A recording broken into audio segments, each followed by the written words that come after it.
Assalamualaikum warahmatullahi wabarakatuh. Anak-anak sekalian, apa kabarnya hari ini? Semoga hari ini semua dalam keadaan sehat.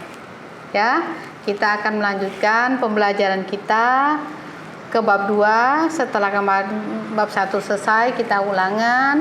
Kita semua lihat hasilnya, kita melanjutkan ke bab 2.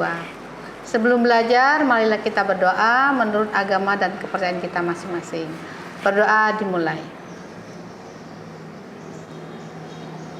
Selesai.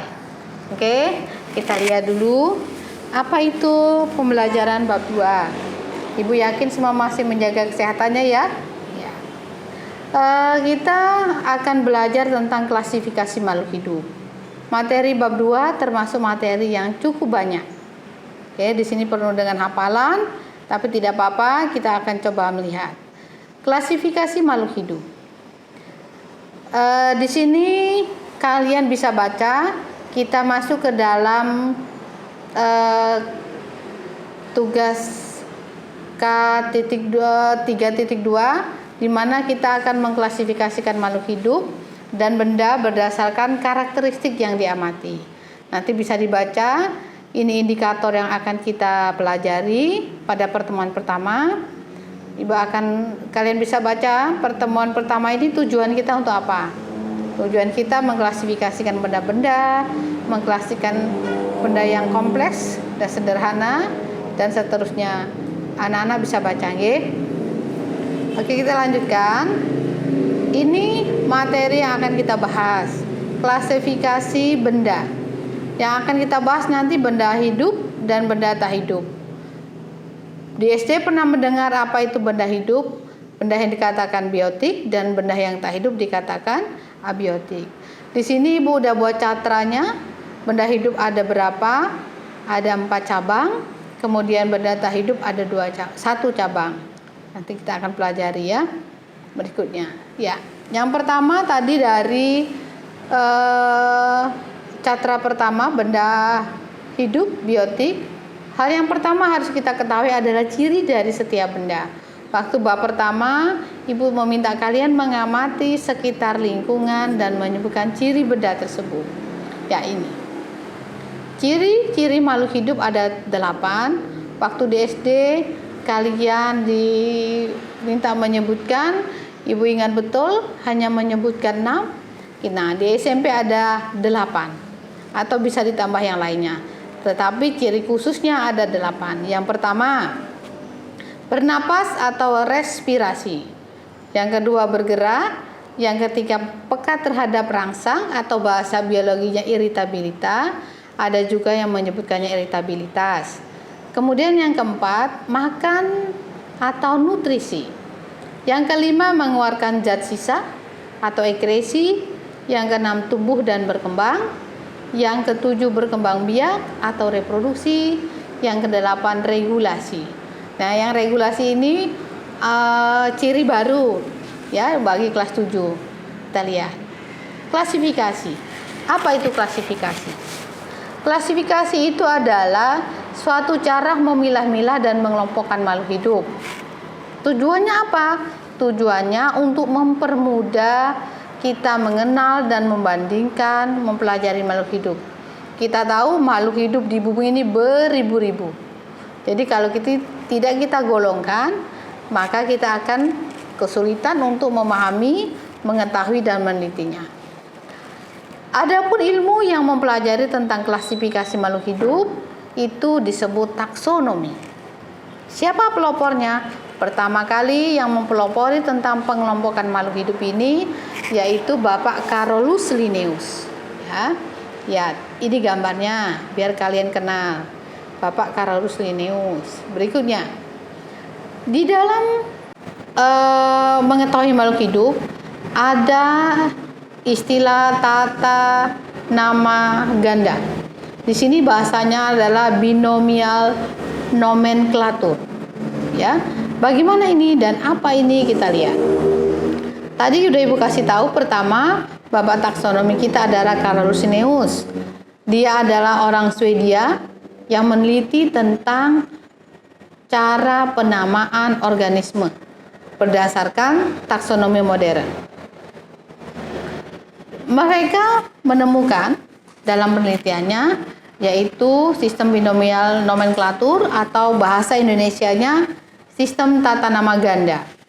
Nah, berdasarkan apa saja mereka mengklasifikasikannya? Yang pertama, berdasarkan persamaan makhluk hidup, berdasarkan perbedaan, berdasarkan manfaat, ciri morfologi, anatomi, dan ciri biokimia makhluk tersebut. Bagaimana sifat dari klasifikasi? Sifat dari klasifikasi dibagi menjadi 3. Yang pertama, sistem klasifikasi buatan atau bahasa lain artifisial. Yang kedua, sistem klasifikasi alami atau natural. Yang ketiga, sistem klasifikasi poligenik. Nah, sistem yang ketiga ini jarang dipakai karena ini untuk tingkat universitas. Untuk tingkat SMP dan SMA, kita masih menggunakan nomor 1 dan nomor 2. Kita lihat lanjutnya nak ya. Apa itu sistem klasifikasi buatan? Sistem klasifikasi buatan tujuannya adalah praktis dalam dunia makhluk hidup. Ya, di sini bisa baca dasar apa klasifikasinya. Yang pertama, dasar morfologi, alat reproduksi, habitat atau tempat tinggal, dan ukuran makhluk hidup tersebut. Itu sistem klasifikasi buatan. Kalau yang alami, namanya aja alami, natural. Sistem klasifikasi ini menggunakan sistem alami, di mana mengelompokkan setiap makhluk hidup berdasarkan karakter alami yang mudah diamati oleh pengamat. Yang ketiga, berdasarkan karakteristik morfologi, sehingga akan terbentuk takson-takson yang secara alami.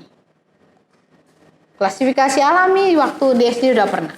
Apa aja contohnya? Yang pertama, hidrofit, hygrofit, xerofit, epifit, dan yang kelima parasit. Ini tidak asing lagi buat kalian pernah di SD. Nanti bisa dibaca sendiri, nah ya. Kita lanjut ke yang ketiga tadi, sistem klasifikasi poligenik. Sistem ini merupakan salah satu contoh pengelompokan organisme berdasarkan garis evolusi. Nanti kalian di kelas 9 akan mempelajari ini. Kemudian yang kedua, sistem perkembangbiakan genetik. Apa itu genetik? Keturunan. Ya. Sistem klasifikasi ini sangat dipengaruhi oleh perkembangan teori evolusi atau perubahan zaman atau perubahan alam. Nah, tadi Ibu sudah menyinggung tentang sistem tata cara penulisan ganda. Dan ini akan diingat-ingat, Ibu tidak akan tanya 1, 2, 3-nya, tetapi bagaimana nanti dihadapkan langsung sistem penamaannya. Ya, dengarkan aturannya. Yang pertama, nama makhluk hidup itu terdiri dari 2 kata.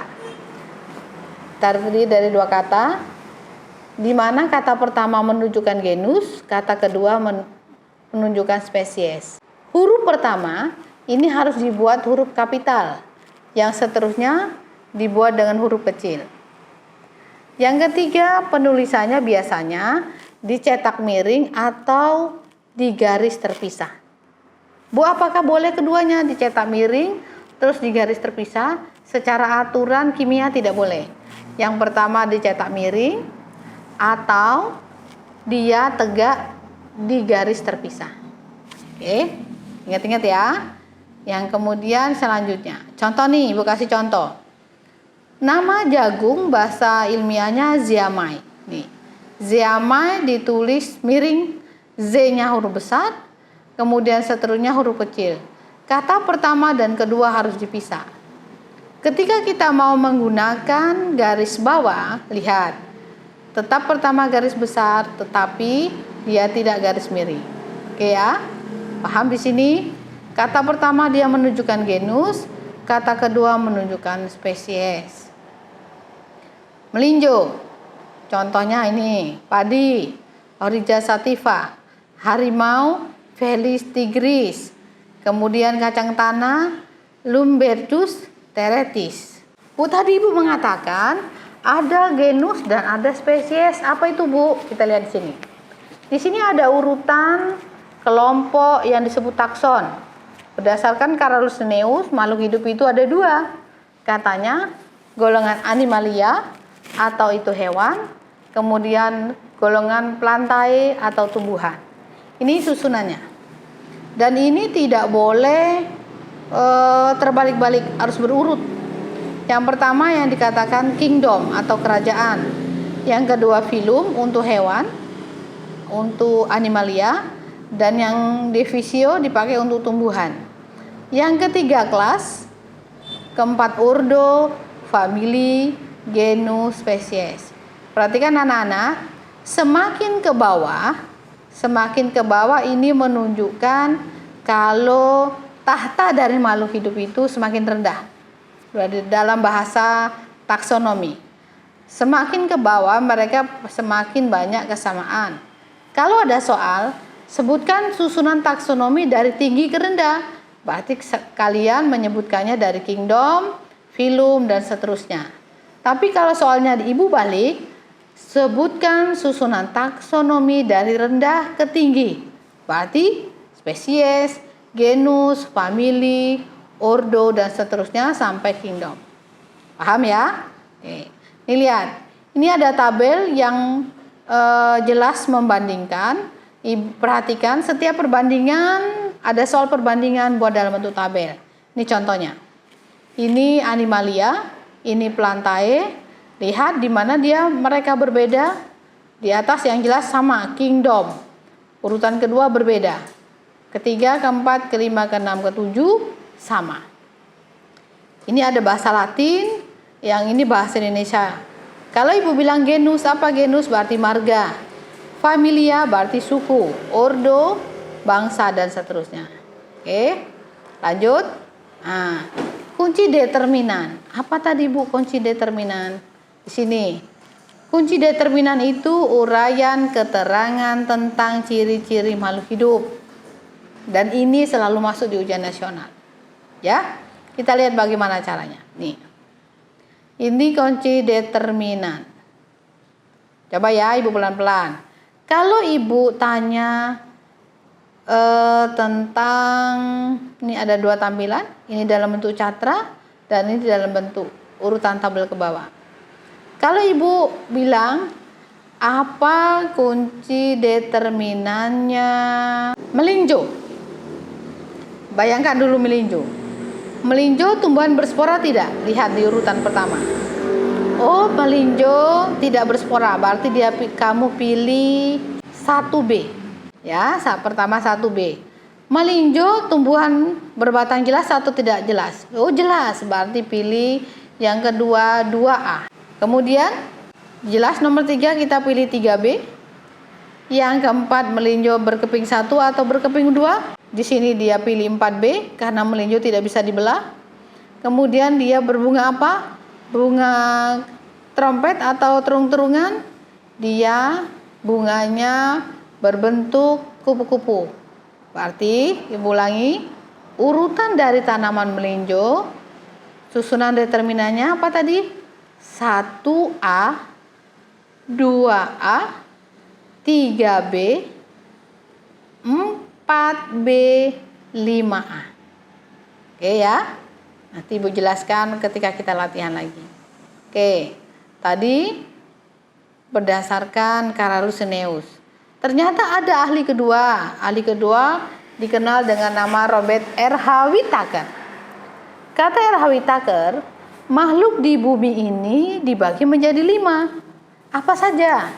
Yang pertama Monera, Protista, Fungi, Plantae, Animalia. Ya, kalau tadi Carolus ada 2 makhluk hidup, Animalia dan Plantae.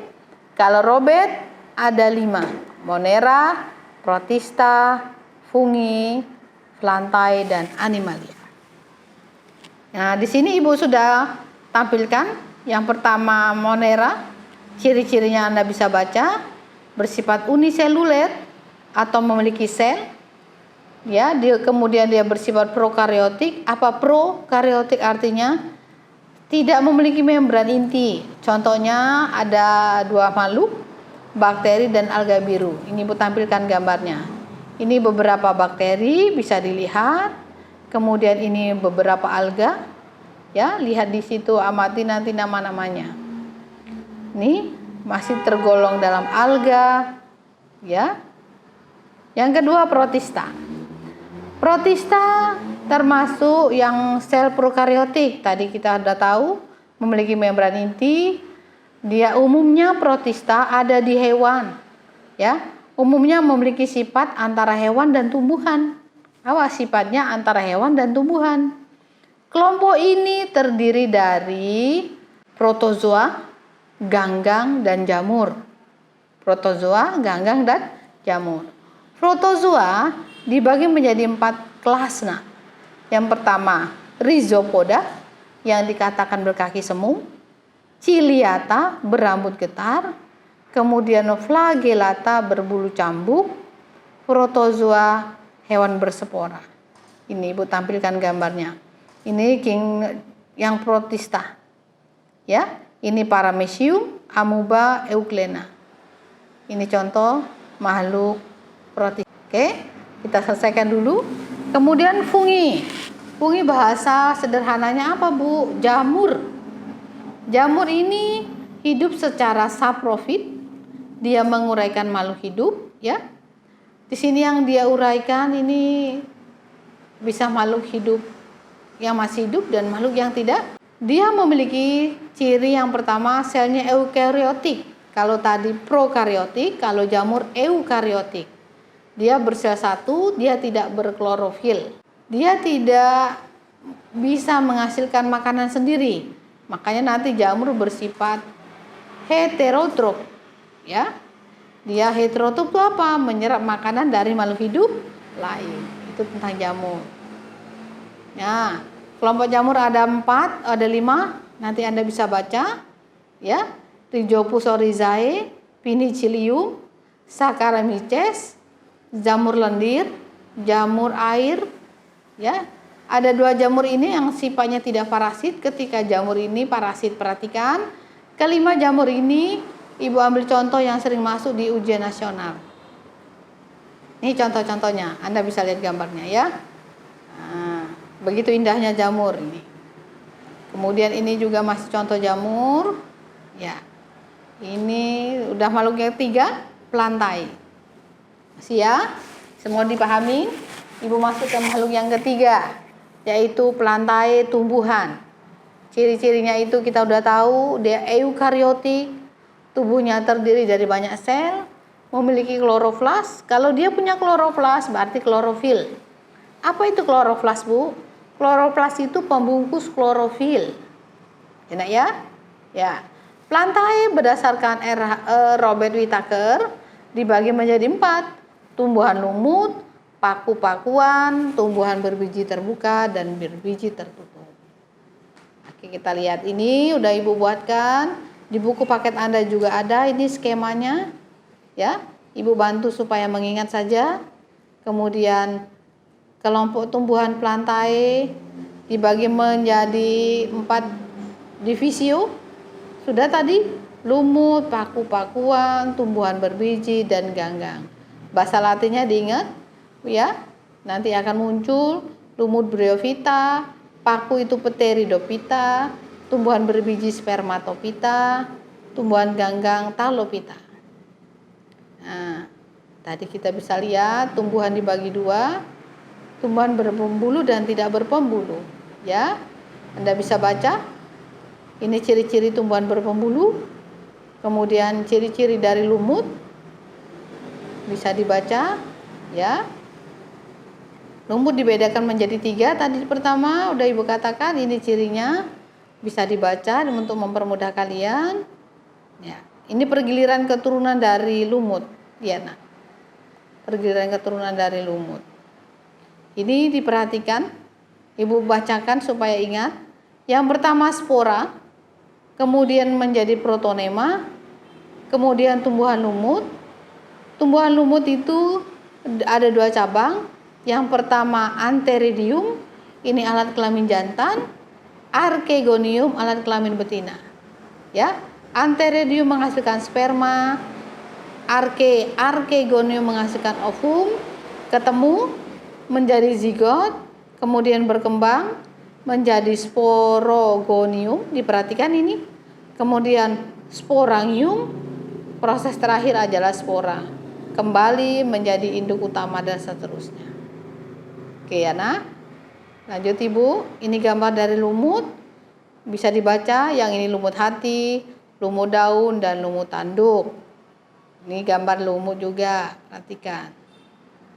Tumbuhan paku, sering kita lihat di kehidupan sehari-hari, yang dikatakan paku kawat, Lycophyta, paku sajati, Pterodophyta, kemudian paku ekor kuda. Ini beberapa tumbuhan yang sering muncul di soal saja yang Ibu munculkan. Ini contohnya gambarnya anak ya. Oke, tadi sudah yang tidak berpembulu, ini yang berpembulu. Yang berpembulu itu apa sih? Yang tampak jelas, tidak semu. Ya, kita bisa lihat. Tumbuhan berpembulu itu apa sih Bu? Memiliki pembuluh angkut xilem dan floem. Xilem itu fungsinya untuk apa? Oh, untuk mengangkut air dan garam mineral dari dalam tanah ke daun. Sedangkan floem membagikan hasil fotosintesis. Itu ya, ada di dalam tumbuhan berpembulu. Nih kita lihat. Jelas sekali daunnya, batangnya ya. Tumbuhan paku, tumbuhan biji termasuk tumbuhan berpembulu. Kita bisa lihat jelas mana daun, biji, dan berikutnya. Nah, nih Ibu skemakan. Tumbuhan berpembulu dibagi dua, tumbuhan paku dan tumbuhan biji. Tumbuhan biji ini bisa dibagi dua, biji terbuka dan tertutup. Gambarnya lihat. Ini kita nanti Ibu jelaskan sampai biji terbuka, ini ciri-cirinya. Biji tertutup ini ya, bisa dibaca. Oke.